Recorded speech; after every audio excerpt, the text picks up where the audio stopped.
tous. Bienvenue chez nous, merci de nous rejoindre pour ce premier épisode du podcast, épisode introductif en compagnie de Madame Audrey Lebois, notre colloque du jour et marraine. Maître de conférences en droit privé à Rennes et Nantes, et également directrice adjointe de l'Institut de recherche en droit privé de Nantes. Nous remercions également l'auditorium de nous accueillir aujourd'hui. Nous remercions aussi l'ANPI, l'association nantaise des étudiants en propriété intellectuelle, pour son aide et son soutien dans ce projet, car le colloque est un projet qui est porté par l'association. Et donc vous êtes en compagnie d'Owen à la technique, de Lucille, moi-même. Et Quentin, vos colocataires pour cette année. Le bail est reconductible tacitement, évidemment. On commence avec une petite blague juridique, pas forcément drôle. On vous annonce la couleur, mais vous inquiétez pas, ce sera pas ça toute l'émission. Comment ça va ici? Tout le monde va bien? Allez, c'est parti. Alors, avant de commencer, on va faire un petit jeu. Alors, Madame Lebois, est-ce que vous connaissez le jeu des pourquoi? Pour la Startup Nation, on parle aussi de Root Cause Analysis. Vous connaissez? Pas vraiment, mais je vais connaître. Bon, on va vous expliquer, c'est assez simple. On part d'une question générale et ou d'une affirmation, et on la questionne de manière enfantine, avec la meilleure et pire question en même temps. Pourquoi? L'idée, c'est qu'on va pouvoir expliquer en profondeur les raisons d'être. Donc par exemple, c'est une image, mais si on prend un arbre, on va voir les feuilles, le tronc, les branches, mais c'est à peu près tout. Alors que si on commence à creuser un petit peu, on va peut-être voir la sève, les racines, etc. Là, c'est pareil. Bon, c'est pas clair, hein. Si, j'ai à peu près compris, on va voir. Bon, on va vous faire participer, Madame Lebois, pour que vous compreniez. Donc, vous allez prendre le rôle de l'enquêteur et vous allez nous harceler de pourquoi. Donc, comme ça, on va pouvoir expliquer, du moins clairement en théorie, pourquoi on fait le podcast. Alors, tenez, prenez ce papier qui ne contient absolument pas la première question scénarisée et on va pouvoir commencer la démo. Et alors, juste à savoir, donc il y a une règle pour arrêter de questionner avec des pourquoi. Avant qu'on en vienne à questionner notre humanité, notre place dans cet univers. Donc on va arrêter le jeu quand on répondra par parce que c'est comme ça ou juste parce qu'on tourne en rond. Alors vous m'avez présenté brièvement tout à l'heure et vous, peut-être vous pouvez vous présenter ? Ah oui, tiens, Quentin, on n'a pas bien écrit ce passage. C'est du travail de publiciste, ça. Hein. Allez, ça y est, on a perdu la moitié des auditeurs, bravo. Oh, on rigole, les publicistes, on a juste fait des choix de carrière différents. Mais c'est vrai, ça, qui sommes-nous ? Alors, on est tous les deux étudiants en Master 2 de propriété intellectuelle à l'Université de Nantes. Dédicace à Jean-Pierre Clavier, notre patron. Et lors d'une soirée d'intégration très sage, on s'est dit, tiens, et si on faisait un podcast ? C'est là qu'il faut nous dire pourquoi. Ouais, j'y viens. Un podcast. Alors, pourquoi faire un podcast ? Alors, par où commencer ? En fait, on s'est mis d'accord par télépathie là, pendant que vous nous posiez la question avec Quentin. Et donc, je crois qu'on a dégagé plus ou moins 3 grands axes de réponse, c'est ça ? Alors oui, tout à fait. Donc, en grand 1, l'enrichissement de la culture autour de la propriété intellectuelle. En grand 2, la vulgarisation du droit. Et en grand 3, des rencontres et un dialogue informel avec nos invités. Ciel, tout se déroule comme prévu. Et là, vous pouvez nous dire... Oui, enfin bon, pourquoi vous parlez d'enrichissement de la culture de la propriété intellectuelle ? Alors, parce que la propriété intellectuelle, c'est une matière qui est relativement jeune et obscure. Tout le monde en entend parler, mais il y en a très peu qui savent vraiment de quoi on parle. Et peut-être que vous le savez, mais la première publication du Code de la propriété intellectuelle, le dictionnaire des lois du droit, et pour nos auditeurs, non, les étudiants en droit ne lisent pas et n'apprennent pas les codes, c'est un mythe. Donc ce premier code date de 1992. C'est pas non plus si jeune que ça, mais par rapport au droit civil, l'API est beaucoup plus jeune. Et en fait, on trouvait très intéressant de discuter autour de ce sujet, et pourquoi pas apprendre des choses et surtout faire tomber des idées reçues. D'accord. Et donc il y a cette idée de vulgariser la propriété intellectuelle. Oui, alors tout à fait, encore une fois, tout le monde connaît la propriété intellectuelle de nom. Nous, en fait, on veut que la propriété intellectuelle, elle soit accessible à tous. Et donc on entend beaucoup parler de création et d'innovation, surtout à Nantes, qui, je vous le rappelle, a été élue capitale européenne de l'innovation en 2019. Et oui, c'est pas rien. Et souvent, la propriété intellectuelle, elle encadre ces processus de création. Et c'est un peu un challenge en fait de vulgariser des notions de droit. Et du coup, on a choisi le format de la discussion avec nos invités pour que les informations passent aux auditeurs sans que ça ressemble à un cours magistral, parce qu'on n'est pas qualifié pour le faire et on n'invite pas des professeurs pour avoir des cours particuliers. D'accord, et donc c'est pour ça que vous pensez intéressant de partager ce genre de conversation avec des enseignants ou avec d'autres spécialistes ou acteurs en propriété intellectuelle. Oui, tout à fait. C'est aussi que l'image des juristes, elle est très souvent celle de personnes strictes, fermées et parfois hautaines. Alors pendant nos licences respectives, on avait le sentiment que ces personnes étaient inaccessibles, alors qu'en réalité, une fois arrivé en master et avec un sentiment de l'imposteur beaucoup moins présent, on s'est rendu compte que c'est pas le cas. Et la preuve, vous êtes là aujourd'hui. Et du coup, pour nous, il est important de pouvoir discuter avec nos invités sans qu'il y ait d'enjeux académiques derrière. Et le but, c'est vraiment de donner accès aux auditeurs à ce genre de discussion informelle qu'on peut avoir, par exemple, en fin de cours avec vous, avec un prof ou un chargé de TD, ou même dans un café, au final, avec n'importe qui. D'accord, c'est très clair. Par rapport à votre démarche, peut-être vous pourriez parler de votre association. Oui, c'est vrai. C'était pas prévu, je sais pas. On l'avait pas écrit, mais c'est pas grave, c'est le but du jeu. Oui, l'association, donc c'est l'ANPI, qui a été créée en octobre de cette année. C'est un mouvement très solidaire de tous les étudiants. En fait, on avait tous envie de suivre donc Charles, le président, qui a monté les statuts. Et au final, tout s'est construit autour de cette idée de faire briller le master et de faire connaître notre spécialité, finalement. Le master de propriété intellectuelle. Et si je peux rajouter quelque chose, c'était aussi pour pouvoir créer un réseau en fait avec tous les anciens, parce que c'est dommage, on est quand même dans un bon master 2 et dans un master en général, et on n'a pas forcément de contact avec eux, donc voilà. Au niveau des collègues, on est ravis que l'association, qui a existé par le passé, mais qui reprend vie là sous une forme moderne et dynamique, puisse revoir le jour. C'est très bien. Merci Charles. Alors maintenant, c'est à nous. On va inverser les rôles. Donc on va faire la même chose avec vous et apprendre à vous connaître et à connaître votre parcours. Donc Madame Audrey Lebois, vous êtes donc maître de conférences en droit privé. On vous a connu avec Quentin en propriété littéraire et artistique, donc pour nos auditeurs, le droit d'auteur en très large. Mais vous êtes aussi directrice adjointe de l'IRDP, l'Institut de recherche en droit privé à Nantes. Et donc pourquoi s'être orientée vers la propriété intellectuelle finalement ? Alors, c'est arrivé un peu tardivement au cours des études. J'ai fait mes études à Nantes, comme vous, à la faculté de droit.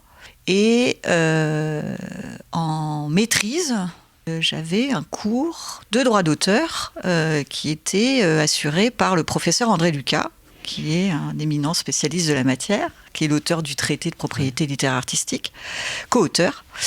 Et c'est à ce moment-là où, avec un professeur qui fait partager le goût de la matière, la curiosité vient sur cette matière de droit. Après, il y a aussi des goûts personnels par rapport, voilà, c'est un peu classique de dire ça, mais par rapport au cinéma, par rapport à l'art, bon, c'est des choses qui touchent. Et donc, il y avait cette curiosité par rapport au droit d'auteur. Et donc, j'ai poursuivi Alors, en fait, j'ai suivi le même Master 2 que vous, mais à l'époque, je suis un peu vieille, hein. On est en 97. C'était à l'époque C'est l'année de notre naissance. Alors là, je meurs. C'était un DEA, un diplôme d'études approfondies, donc sous la direction d'André Lucas. Il y avait comme enseignant aussi le professeur Clavier. Et donc là, le mémoire fait qu'on commence à se dire qu'on ferait bien une thèse. Et puis voilà, donc on goûte à la matière, on travaille la matière, on aime la matière et on a envie de poursuivre, de creuser ce droit d'auteur. Donc voilà, la thèse, et puis ensuite j'ai été recrutée maître de conférence à Sciences Po Rennes, où j'ai exercé pendant 15 ans, et je suis revenue assez récemment finalement à la faculté de droit de Nantes.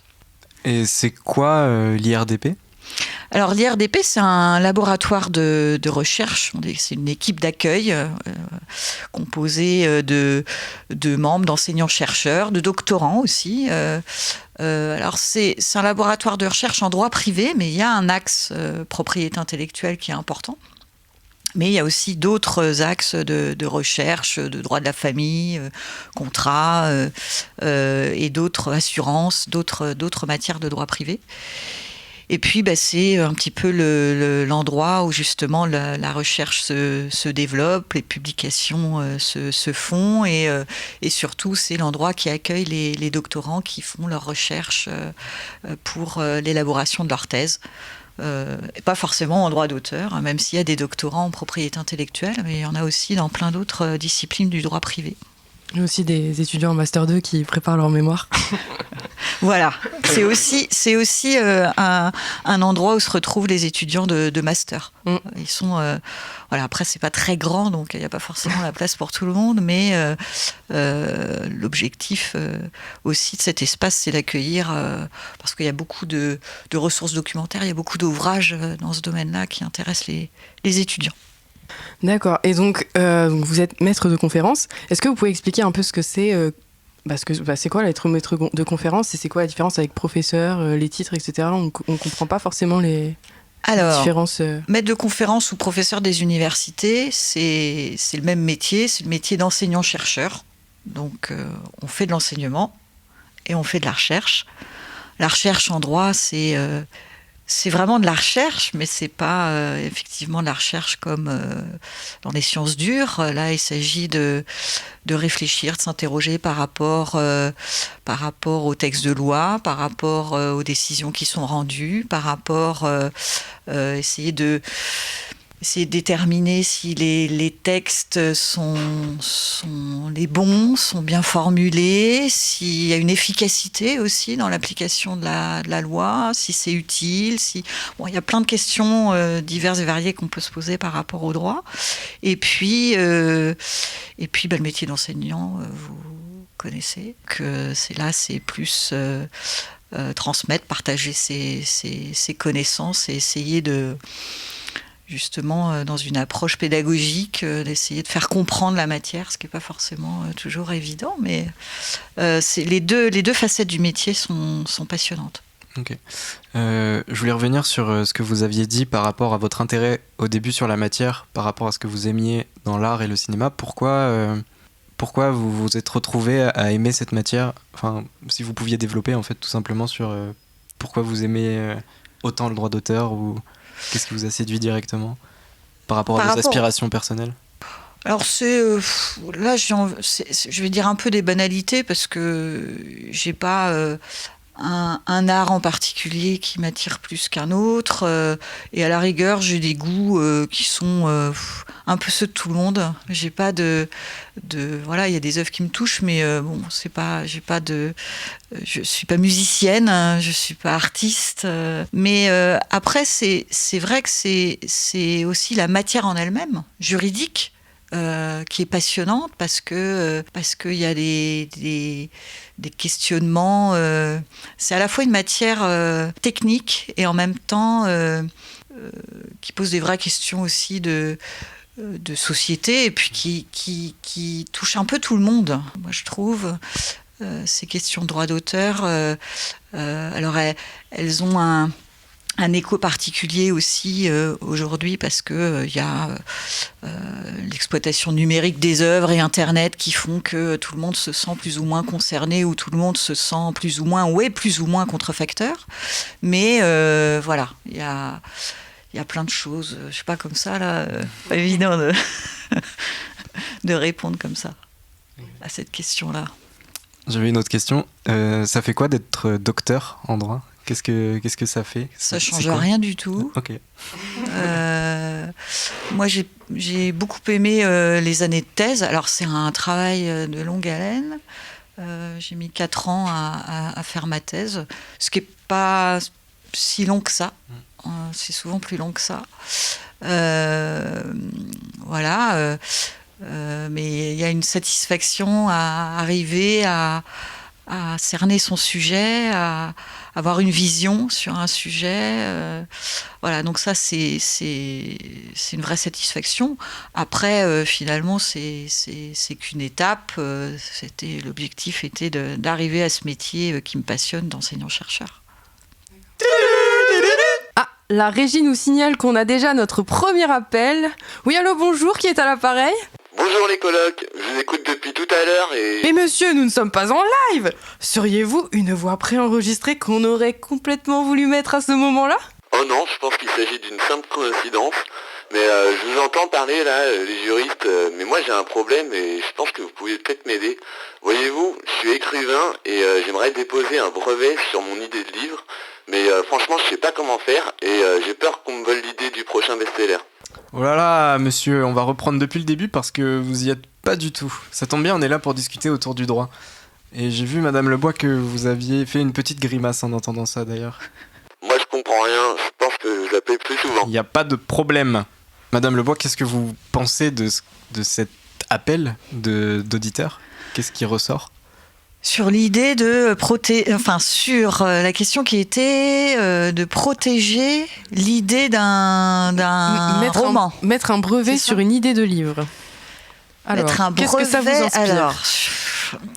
Alors, plusieurs choses. D'abord, une confusion entre le brevet et le droit d'auteur. Ensuite, l'idée qu'on pourrait... Enfin, justement, l'affirmation sur laquelle on pourrait protéger par brevet ou par le droit d'auteur une idée. Enfin bref, beaucoup d'approximations. Mais c'est tout à fait normal quand on ne baigne pas dans la matière. Oui, parce qu'on a entendu que les idées sont de libre parcours. Alors vous l'avez entendu, en fait c'est un adage qu'on attribue à un juriste qui s'appelait Henri Desbois, qui justement écrit que les idées sont de libre parcours parce que les idées sont des abstractions. En fait, c'est une représentation abstraite d'un objet ou d'un sujet élaboré par la pensée, mais c'est abstrait. Et en fait, les idées sont un peu le terreau de la création, des créations, de l'acte créatif. C'est un peu le fond commun dans lequel les artistes ou les auteurs, les inventeurs vont pouvoir puiser pour créer. Donc les idées, les informations brutes, les concepts, tout ça, ça ne peut pas donner lieu à une protection par la propriété intellectuelle. Et donc du coup, si on ne peut pas protéger une idée, alors qu'est-ce qu'on peut protéger ? À quoi sert vraiment la propriété intellectuelle ? Alors en fait, il faut compléter avant de répondre à cette question-là. C'est pas parce qu'on ne peut pas protéger les idées par la propriété intellectuelle qu'on ne peut pas protéger les idées par le droit. En fait, les idées, on peut les protéger par le droit, mais pas par le droit de la propriété intellectuelle. Une idée, on peut la protéger par, en fait, le droit des contrats, par le secret, par exemple. Une clause de confidentialité dans un contrat, ça peut permettre de... On entend un peu partout des clauses de confidentialité. Voilà, de garder secret une idée confidentielle. Il y a aussi d'autres terrains juridiques sur lesquels on peut s'appuyer pour essayer de protéger une idée que l'on considère comme originale, entre guillemets. C'est ce qu'on appelle en droit l'action en concurrence déloyale. Alors c'est par exemple si quelqu'un capte une idée d'un concurrent, mais en utilisant des manœuvres, en espionnant, ça peut être de la concurrence déloyale. On comprend ce que ça veut dire dans le langage courant, et en fait c'est la même chose en droit. C'est une faute qui peut donner lieu à une responsabilité. Celui qui fait la concurrence déloyale, il est responsable civilement. Alors là, c'est du droit, mais voilà. Donc il y a quand même d'autres moyens de protéger les idées. Mais c'est pas la propriété intellectuelle. Alors du coup, que protège la propriété intellectuelle ? Alors la propriété intellectuelle, elle protège certaines créations de l'esprit humain.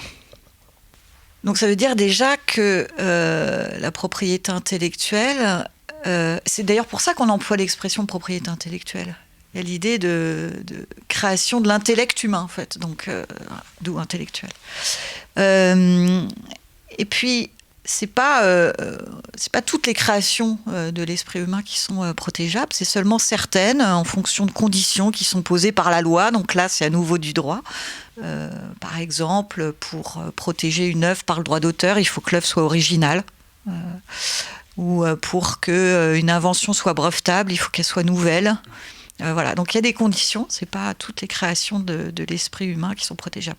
Par contre, c'est que les créations de l'esprit humain. Ça veut dire une création de la nature, ou vous vouliez peut-être me poser la question, c'est ça? Allez-y. Vous pouvez expliquer, on y reviendra plus tard dans l'émission, je pense. Mais si vous voulez en parler maintenant, vous pouvez. En fait, c'est lié. Voilà, il faut qu'il y ait un homme derrière la création pour qu'il y ait place pour une protection par la propriété intellectuelle. Si c'est une création de la nature, je sais pas moi, une roche sculptée par le vent, ça peut pas être protégé par la propriété intellectuelle. Si c'est un singe qui se prend en photo lui-même. Il y avait une affaire comme ça, je vous vois sourire, mais ça, c'est un exemple que je donnais en cours aussi, donc c'est pour ça. C'est une affaire qui a donné lieu à un contentieux, d'ailleurs, aux États-Unis, avec donc ce singe qui s'était pris lui-même en photo après avoir volé en quelque sorte l'appareil photo d'un photographe. Donc le selfie du singe Naruto n'est pas protégeable par le droit d'auteur. Mais d'ailleurs c'est assez intéressant parce qu'il y a pas mal de cas où des animaux sont artistes. Il y a des animaux qui sont pas vraiment dressés, mais je pense par exemple aux éléphants ou parfois les dauphins, les singes aussi, qui apprennent à peindre. Et du coup, vu que c'est pas des humains, ça peut pas être protégé. Non, ça ne peut pas être protégé par le droit d'auteur, ce qui ne veut pas dire que les œuvres, en quelque sorte, qui sont celles des animaux, n'ont pas de valeur économique. Oui, c'est dissocié la valeur économique. Les toiles, elles sont vendues et parfois très chères. Mais parce qu'il n'y a pas d'intervention humaine, il n'y a pas de protection par le droit d'auteur. Et donc, l'œuvre, elle va appartenir à celui qui est propriétaire du support, de la toile, en fait. Donc vous dites qu'il y a une sorte de différence, en fait, entre le support matériel et la propriété vraiment intellectuelle. C'est quoi la différence? On peut se demander pourquoi on appelle ça une propriété intellectuelle alors que c'est pas quelque chose de tangible. Oui, c'est ça. Ça, c'est une vraie différence. Alors, on a affaire à une propriété, mais effectivement, elle est incorporelle, elle est immatérielle, parce que l'objet, l'œuvre, l'invention, la marque sont immatérielles. Et donc, on ne va pas avoir le même droit de propriété que celui qu'on peut avoir sur un meuble corporel, sur un ordinateur ou un paquet de mouchoirs, ou sur la propriété qu'on peut avoir sur un immeuble, sur une maison ou un terrain. Donc là, on a des choses incorporelles qui sont l'objet de propriété. Là, on a affaire à une propriété incorporelle, immatérielle. L'objet protégé est immatériel. Incorporel, c'est l'œuvre, c'est l'invention. Donc en droit d'auteur, c'est important cette différence-là parce que pas toujours évident à concevoir, mais quand par exemple, on achète un tableau ou une sculpture, eh bien, on va être propriétaire, je sais pas, une brocante ou autre, on va être propriétaire de l'objet matériel, de la toile, mais pas titulaire des droits d'auteur. On n'a pas de droit sur l'œuvre. Okay. Donc on ne peut pas, par exemple, prendre en photo le tableau et puis en faire des cartes postales pour vendre les cartes postales. Parce que là, on reproduit l'œuvre. Par contre, on a le droit de prendre le tableau avec soi et puis de le mettre chez soi, déplacer dans la pièce qu'on veut, parce qu'on a la propriété, l'usage, l'exclusivité sur l'objet matériel. Mais d'ailleurs, ça veut dire quoi être propriétaire? On a le droit de faire quoi quand on est propriétaire? Alors quand on est propriétaire, on a un droit exclusif. On est tout seul à pouvoir user, jouir et disposer de la chose. Alors en matière de propriété intellectuelle, en matière de droit d'auteur, ça veut dire qu'on a le droit d'user, d'exploiter l'œuvre. On a le droit d'autoriser d'autres à exploiter l'œuvre. On a le droit donc de tirer des revenus de l'exploitation de l'œuvre. on a le droit de contrôler l'œuvre, on a le droit de décider que l'œuvre sera exploitée ou utilisée de telle ou telle manière, ou qu'elle ne sera pas utilisée de telle ou telle manière. Et puis, on a le droit aussi d'interdire et de se défendre, enfin en tout cas de défendre son droit d'auteur. Donc là, c'est par le biais de l'action en contrefaçon. S'il y a un usage qu'on n'a pas autorisé, eh bien, on peut agir et défendre son droit. On a un droit exclusif et on a un droit qui est opposable à tous. Donc c'est un droit de propriété. Est-ce qu'il y aurait une sorte de hiérarchie entre la propriété intellectuelle et la propriété corporelle ? Pas du tout. C'est pas une hiérarchie, c'est une distinction. C'est deux droits de propriété qui ont la même valeur d'ailleurs fondamentale. Alors là, c'est du droit, la même valeur constitutionnelle. Ce sont des droits fondamentaux, des droits de propriété. Mais l'objet de ces droits, il ne porte pas en fait sur la même chose. Le droit de propriété va porter sur le support matériel. Je reprends mon exemple de tableau. Le droit d'auteur va porter sur l'œuvre, qui est un objet immatériel, incorporel. Donc il y aurait, en théorie, des conflits entre le titulaire de droit d'auteur et le propriétaire de l'œuvre, enfin en tout cas du support. Ça peut arriver. Okay. Ça peut arriver. Il peut arriver aussi que la même personne soit titulaire des deux droits. C'est vrai. Parce qu'elle est propriétaire du support matériel et elle est en même temps l'auteur de l'œuvre. Mais effectivement, à partir du moment où il y a deux droits, il y a une possibilité de conflit entre les deux. Vous pouviez nous donner un petit exemple sur les conflits ? Par exemple, celui qui est propriétaire d'un immeuble, une maison qui est aussi l'œuvre d'un architecte. Eh bien, le propriétaire de l'immeuble, normalement, il peut faire, en tant que propriétaire, il peut user, jouir, disposer de la chose comme il l'entend. Sauf que s'il veut, par exemple, modifier l'immeuble parce qu'il veut agrandir la maison, bien là, ça peut rentrer en conflit avec le droit d'auteur de l'architecte, qui, lui, a non seulement le droit d'exploiter son œuvre, mais qui a aussi, et c'est une spécificité du droit d'auteur par rapport aux autres droits de propriété intellectuelle, il a aussi ce qu'on appelle les prérogatives d'ordre moral, il a le droit au respect de son œuvre. Là, je rentre un peu dans le dur, c'est mais détail, oui. Ça veut dire qu'il a le droit de s'opposer à ce qu'on modifie son œuvre. Donc, si on agrandit la maison, on modifie l'œuvre, on porte atteinte à l'intégrité de l'œuvre. Alors maintenant, le conflit ne se résout pas forcément au profit de l'auteur, parce qu'il y a le droit de propriété corporel, matériel, celui qui est propriétaire de l'immeuble, il est tout aussi important. Donc voilà, là il y a une articulation, un conflit qui peut arriver et qui doit être résolu et qui peut être résolu parfois par les juges. Ça me fait penser aussi là c'est plus de l'art un peu à la limite, mais tout ce qui est question de street art ou d'œuvres dans la rue. Justement, il y a forcément des conflits puisque là, je pense vraiment par exemple au street art qui peut être illicite. Il y a des cas où enlever le dessin, le tag, ça va porter forcément atteinte au droit d'auteur.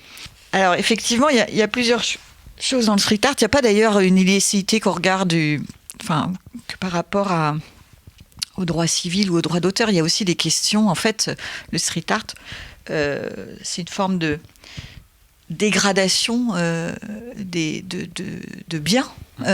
Donc, il y a aussi des infractions pénales qui peuvent entrer en ligne de compte. Pour le street art, si un propriétaire de l'immeuble décidait d'effacer l'œuvre, effectivement, là, ça peut entrer en conflit avec ce droit moral dont je vous parlais tout à l'heure. Le droit au respect de l'œuvre, c'est aussi le droit qu'a l'auteur qu'on ne détruise pas son œuvre. Et dans le même temps, le street art, comme je vous le disais, ça porte atteinte aussi à la propriété immobilière, puisque on dégrade. On voit pas forcément les choses toujours comme ça, mais en tout cas, c'est une atteinte à la propriété immobilière. Donc, là encore, il y a un conflit. En fait, c'est un conflit, cette situation du street art.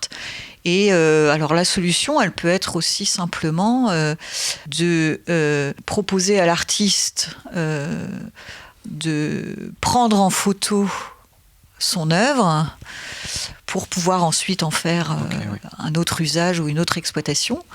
Mais on ne pourra pas empêcher le propriétaire de l'immeuble d'effacer l'œuvre qui est sur son mur si il en a envie. Mais aussi là, ça n'a plus rien à voir avec le street art, mais vous aviez dit tout à l'heure qu'une œuvre, même si elle n'est pas protégée, ça ne va pas forcément atteindre sa valeur économique. C'est-à-dire qu'il y a des œuvres qui sont exposées par exemple en musée et qui ne sont pas protégées par le droit d'auteur. Là, je pense par exemple aux œuvres tombées dans le domaine public. Pas forcément ces œuvres-là, mais les œuvres de récupération, comme La Fontaine, j'ai oublié son nom.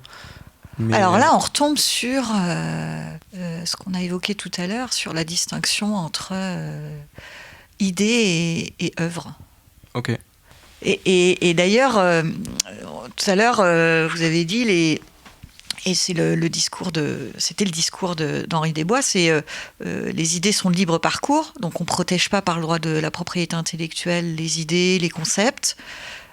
Une fois qu'on a dit ça, on n'a pas résolu tous les problèmes, parce que la frontière entre ce qui n'est pas protégeable par le droit d'auteur et ce qu'il peut l'être, cette frontière-là, parfois, elle est ténue. Donc, il y a notamment, effectivement, en matière d'art contemporain, d'art conceptuel, une difficulté à appréhender ces œuvres-là par le droit d'auteur. S'il s'agit pour un artiste, comme ça se fait parfois, l'artiste va dire que tel objet est une œuvre d'art. Par exemple, l'urinoir de Duchamp ou d'autres. Voilà. Et la banane scotchée sur un mur qui valait 120 000 euros. Voilà. Donc là, on est dans l'idée, on est dans le concept. Il n'y a pas eu de création intellectuelle, de forme susceptible d'être protégée par le droit d'auteur. Mais par exemple, il y avait l'artiste Christo qui on est dans les années 80, avait l'idée, et même au-delà de ça, avait concrétisé cette idée, puisqu'il avait emballé le Pont Neuf à Paris. Et il avait voulu ensuite s'opposer à ce que l'image du Pont Neuf emballé soit diffusée, reproduite. Et donc, il avait invoqué un droit d'auteur sur sa création, ce que lui est considéré comme une création. Et les juges ont reconnu la protection de l'emballage du Pont Neuf de Christo comme une œuvre protégeable par le droit d'auteur. Mais cette réalisation particulière, parce qu'il y avait eu des choix libres et créatifs de la part de Christo, s'agissant des toiles, des matières, des cordes, pour que ça fasse tel effet. Oui, les juges n'ont pas voulu protéger la technique de wrapping, mais pas en la fait. technique, Oui, voilà. Pas le fait pas l'idée d'emballer un monument ou un objet, ça non. Mais cette réalisation concrétisée, là, elle était protégée par le droit d'auteur pour les juges. D'accord. Et ce que vous avez dit tout à l'heure, c'était super intéressant sur le fait que c'était la frontière entre ce qui est protégé par le droit d'auteur et ce qui ne l'est pas est très fine. Et au final, comment ça se passe en pratique ? Est-ce que vous avez été confronté à ce genre de questions avec des professionnels ou autres ? Il y a des fois, on se dit, on ne sait pas vraiment en fait. Ce sera vraiment l'appréciation du juge et les deux points de vue se défendent. Et on peut parler un peu d'insécurité juridique à ce point-là, peut-être ? Alors, insécurité juridique, je ne sais pas. Par contre, effectivement, il y a des domaines où il y a du contentieux. Donc il y en a un peu, justement, en matière d'art conceptuel ou contemporain, même s'il n'y en a pas beaucoup, parce que les artistes, sans doute, ne sont pas habitués à se lancer dans des contentieux juridiques, mais judiciaires. Mais par exemple, dans le domaine publicitaire, il y a pas mal de contentieux. Quand est-ce qu'on est dans l'idée d'une publicité ou d'une émission de télévision et quand est-ce qu'on est dans la création ? Donc là, effectivement, entre le concept et puis la mise en forme, la concrétisation de l'idée, là, c'est pas évident. Donc là, il y a du contentieux, ça c'est sûr. Il y a sûrement d'autres domaines dans lesquels et du coup, ce type de discussion peut avoir lieu. dire dans le langage courant tel concept est très original, finalement, en droit, ça veut pas dire grand-chose. C'est même faux. C'est même faux. Disons que l'originalité en droit d'auteur a un sens particulier. L'originalité en droit d'auteur, c'est alors l'empreinte de la personnalité de l'auteur. Ça, c'est la vision classique, traditionnelle. C'est l'idée que l'auteur, quand il crée son œuvre, il met de sa personnalité dans l'œuvre. C'est aussi l'originalité, c'est le fait que l'auteur fait des choix libres et créatifs. Voilà. Donc il y a ces définitions, cette approche de l'originalité qui est spécifique au droit d'auteur et qui ne se conçoit que pour des créations intellectuelles de forme. Donc l'idée originale n'est pas protégeable par le droit d'auteur. Oui, ok, oui. Parce que c'est une idée. Donc on a parlé de la PLA, la propriété littéraire et artistique, avec donc droit d'auteur, droit voisin. C'est à distinguer avec la propriété industrielle. Donc ça, c'est pas votre domaine de compétence absolue, mais on va quand même l'évoquer parce que c'est intéressant pour présenter à nos auditeurs la propriété intellectuelle en général. Et donc du coup, la propriété littéraire et artistique a plus vocation à protéger les œuvres, à protéger les œuvres littéraires et artistiques, et puis d'autres objets aussi. Pour les droits voisins, c'est pas. Mais bon. Oui. Voilà, on est dans le domaine de la propriété littéraire artistique, donc les créations littéraires et artistiques. Alors que la propriété industrielle a plus vocation à protéger les innovations, du coup. Les innovations et puis les signes distinctifs. D'accord. Donc les créations industrielles, inventions par le droit des brevets, les dessins et modèles par le droit des dessins et modèles. Donc là, ça vise l'apparence des produits. Le design, quoi. Voilà. Clairement.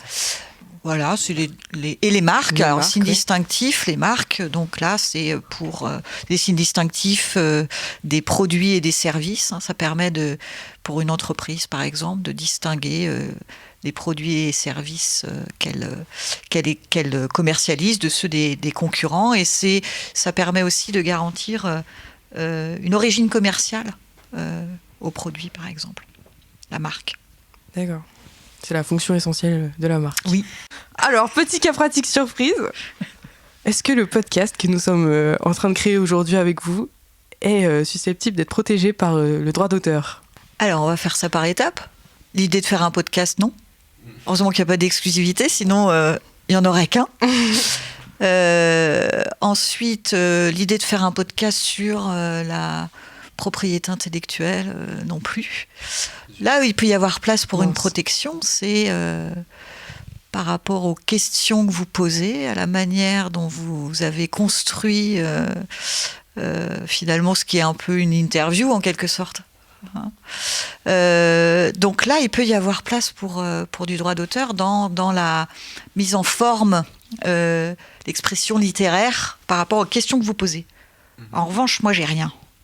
C'est-à-dire le fait de répondre à des questions, ça ne me fait pas de moi un auteur, puisque je ne fais que répondre à des questions. Il y a eu de la jurisprudence, je crois, d'ailleurs, à ce sujet sur la personne interviewée. Il n'y a pas de droit sur l'interview. Voilà. Comme les personnes qui ont pu participer à des jeux de télé-réalité. Il y avait eu un contentieux là-dessus. Ils avaient revendiqué le droit d'auteur, le droit d'artiste-interprète. Ah non. Donc, mais allô, quoi. Mais il y a ça. Il y a bah oui, justement. Mais non, mais ça a été déposé à titre de marque. Il peut y avoir aussi du droit d'auteur dans les choix libres, créatifs, personnels au niveau du montage du podcast, mais on dira plutôt que c'est de l'ordre du savoir-faire technique. On leur donne des ordres, donc. Et donc à ce moment-là, il n'y a pas de pour le podcast, il y a pas. Si c'est un savoir-faire technique, il n'y a pas de protection par le droit d'auteur. Il faut une création intellectuelle originale. D'accord. Donc vous comprenez que cette matière, elle est vaste et qu'on a de quoi faire durer l'émission quelques années. Ah, attendez, la régie nous signale que nous avons déjà notre deuxième participant. Alors en tout cas, merci à vous, cher public, d'être aussi réactif et spontané. Alors on écoute tout de suite le message de Clémence. Vous avez dit quoi là ? J'ai pas bien compris en fait. Vous pouvez expliquer ? Bon alors, on va faire un petit point sur ce qu'on a appris aujourd'hui. On va expliquer ce que c'est qu'une œuvre de l'esprit. Donc, selon le premier article du Code de propriété intellectuelle, une œuvre, pour qu'elle soit protégeable, il faut qu'elle soit une œuvre de l'esprit. Et en fait, l'œuvre est définie comme une création intellectuelle de forme. Création intellectuelle, ça veut dire création humaine. Comme vous l'avez dit, Madame Lebois, tout à l'heure, une création par un animal, par la nature ou par une machine, elle ne peut pas être protégée parce qu'il faut une intention de créer. Donc, vous avez parlé de l'histoire du singe qui avait pris un selfie, donc qui n'était pas protégeable par le droit d'auteur. On a aussi l'exemple pour les machines d'un ordinateur, d'un programme qui peint comme Rembrandt. Donc c'est une machine qui, après des analyses minutieuses des toiles de Rembrandt, a pu peindre une nouvelle toile, mais qui n'existait pas avant. C'est juste en s'inspirant du style. Et on dirait vraiment du Rembrandt. Et vous pouvez regarder des reportages sur YouTube, c'est assez bluffant. Alors ensuite, création de forme, comme vous l'avez dit, il faut que la création soit fixée. Non. Ah, j'ai mal appris. Très bien, très bien. C'est intéressant. Corrigez-moi dans ce cas-là, parce que j'allais peut-être continuer sur un truc. En droit d'auteur, la fixation, c'est pas une condition d'accès à la protection. Par exemple, une improvisation peut être protégée par le droit d'auteur alors qu'elle n'est pas enregistrée, elle n'est pas fixée. En fait, ce qui compte, c'est qu'il y a une forme perceptible au sens. Ok. Donc une prévu. concrétisation, si vous voulez. Si vous voulez reprendre votre texte, en fait, c'est concrétisation, mais pas fixation. D'accord, ok. Ouais, c'est un mauvais mot. Très bien. Mais de toute façon, vu que c'était prévu, on avait fait complètement exprès, que vous me corrigiez exprès, c'est écrit... en italique. Madame Lebois me corrige. Voilà. C'est bon. Tu peux continuer. Donc oui, en gros, ce qu'on disait, c'est qu'on ne peut pas avoir une protection des idées, donc des concepts. Donc ça veut dire qu'on peut écrire des livres d'épouvante et de science-fiction, mais on peut pas réécrire Shining, par exemple. C'est-à-dire que Stephen King, lui, n'a pas un monopole sur les idées d'histoire angoissantes et étranges, mais que sur les romans qu'il a écrits, puisqu'il les a concrétisés. C'est exactement ça. Et ça fonctionne pour donc toutes les formes de création, finalement. Donc il y a une deuxième condition pour qu'une œuvre soit protégeable, vous en avez parlé tout à l'heure, protégeable par le droit d'auteur, il faut que l'œuvre soit originale. Donc ça veut dire, comme vous l'avez dit, qu'on doit y retrouver la personnalité de l'auteur, son empreinte. Et donc par exemple, ça veut dire qu'en pratique, la réalisation de l'œuvre ne peut pas être dictée par des contraintes techniques. Et originalité ne veut pas pour autant dire nouveauté, bien que les notions soient assez proches. Mais nous reparlerons probablement plus précisément de l'originalité dans une autre émission, parce que c'est un gros morceau du droit d'auteur et il y a eu des évolutions à ce sujet. Donc on a fini avec cette explication. L'article principal, c'est l'article L111-1 du Code de propriété intellectuelle. Si vous voulez vous y reporter pour plus de détails, il y a généralement des détails aussi avec la jurisprudence. On approche de la fin. Madame Lebois, est-ce que vous avez un conseil culturel à nous donner, un film, un livre, une expo ? Alors, le dernier film que j'ai vu au cinéma, c'était le dernier Tarantino. Ah, super. Que j'ai bien aimé. On a le fan number one. J'ai le prénom tiré de Tarantino. Oui. Mais... Voilà. C'est pas vrai. Voilà, un exemple. Très bien. Et puis, alors, sinon, en famille, il n'y a pas longtemps non plus, j'ai revu La guerre des boutons. C'est pas le même registre. Ah, c'est autre chose. La version originale en noir et blanc. Ah oui, 1962. Elle est incroyable. Voilà. Donc, c'était extra de voir ça avec les enfants. Merci beaucoup. Merci à vous. Je trouve l'initiative très bonne. Après, on verra ce que ça donne. Mais est-ce que vous avez passé un bon moment ? Et est-ce que vous pourriez peut-être donner 3 mots pour qualifier ce moment que vous avez passé en tant que coloc avec nous ? Ou moins de 3 mots, c'est pas grave ? Ou plus ? Le moment là qu'on vient de passer ? Détendu, sympathique, enrichissant, je sais pas. Mais si, non, si. Non, en tout cas, détendu, sympathique, ça c'est sûr. 3e mot me vient pas, mais déjà c'est bien. Chaleureux peut-être. Chaleureux. Merci en tout cas. Merci à vous. Écoutez, c'est déjà la fin.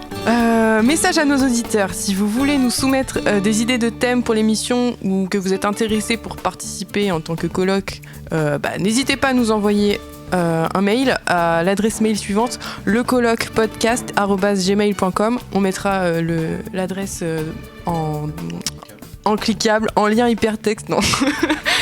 Un grand merci à vous, Madame Lebois, d'avoir été avec nous pour cette première. Je vous en prie. Merci à Owen, notre homme de l'ombre. Le technicien. Exactement. Merci beaucoup l'ANPI aussi de nous aider, de nous soutenir, et puis de toutes les petites mains qui vont nous aider à pousser ce projet et qui l'ont déjà fait. Et merci à l'auditorium, et surtout à Philippe et Pongo, de nous prêter leur bureau. Merci à vous qui nous écoutez, et on se dit à très vite. Ciao. Au revoir.